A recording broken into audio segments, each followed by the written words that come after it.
Esse experimento mental, ele é uma adaptação de uma fala do físico Laplace. Laplace, se eu não me engano, era um físico lá pelo século XVII, Greg? Acho que ele era fim do século XVIII para começo do XIX. Ok, então 1790, Mas, assim, por aí. Não, isso aí. Deixa eu pesquisar isso rápido, só pra gente não passar a informação errada, Não, calma. eu acho que você tá certo. Ok, Laplace, exatamente. É fim do século XVIII, começo do século XIX. É isso mesmo. Então, final de 1700.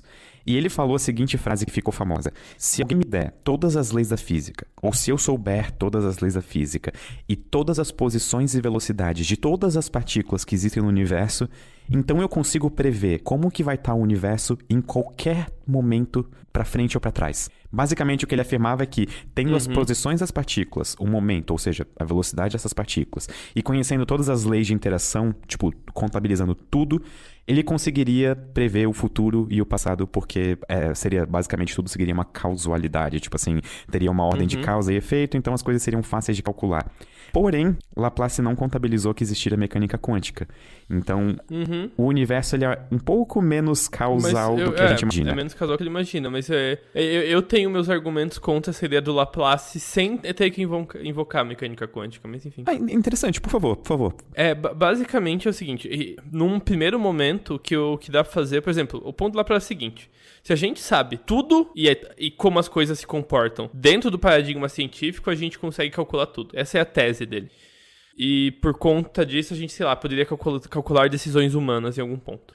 Mas eu acho que é o seguinte, eu acho que é a questão de emergência, que é, o que é um fenômeno emergente? É um fenômeno vamos supor assim, vamos supor, Pedro, que você é o deus de um peixe. Okay. Tem esse único peixe, só esse peixe sozinho, uma sardinha, por exemplo, e daquele único exemplar de sardinha, não da espécie, de um único exemplar, você tem todas as informações biológicas individuais dele. Isso é, como que o cérebro dele funciona, como que ele reage a ter outro peixe do lado dele, certo? Ok. E tudo mais. Sabendo isso tudo, você acha que você conseguiria deduzir o comportamento de cardumes? Ok, boa pergunta, é verdade. Ok. Então, é exatamente isso. Muitas vezes, quando a gente tem muitas partes, os sistemas acabam se comportando de forma muito diferente das suas partes individuais. Então, a causa... Assim, eu não tenho uma boa ideia do que seria a causa fundamental da emergência. Talvez alguém falasse, não, mas isso é porque a ciência não é boa o suficiente. E é isso que eu vou continuar, inclusive. Então, ok. Mas talvez seja um ponto em que a ciência não é boa o suficiente para descrever a realidade como um todo. E não só esses nuances, esses detalhes. E o que eu quero dizer com isso?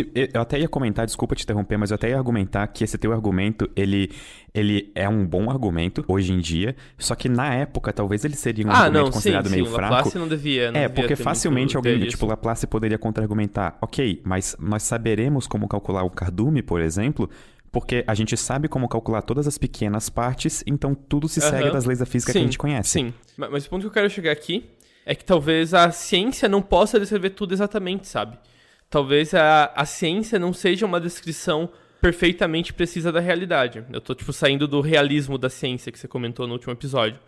Então, talvez, de fato, existam pontos que a gente não vai ter uma descrição científica boa o suficiente para sair calculando. Então, eu acho que esse argumento determinístico da ciência, a certo ponto, ele depende de acreditar num poder bastante intenso da ciência como realidade. Por exemplo, eu acho que uma boa analogia, só para se ter alguém meio perdido, vamos supor que a gente calcula, sei lá, alguma grandeza física do universo como sendo π. Então, só que essa grandeza, na verdade, ela não é π. Ela é tipo π, só que com algumas casas decimais mudando na bilionésima casa. Exatamente, A gente não tá descrevendo a realidade por essa definição. Só que isso é uma aproximação boa o suficiente. A aproximação é boa o suficiente. Exatamente. Então a gente aceita isso como sendo uma descrição da realidade. Só botando em línguas mais claras para se alguém tá perdido. Sim. Bom, mas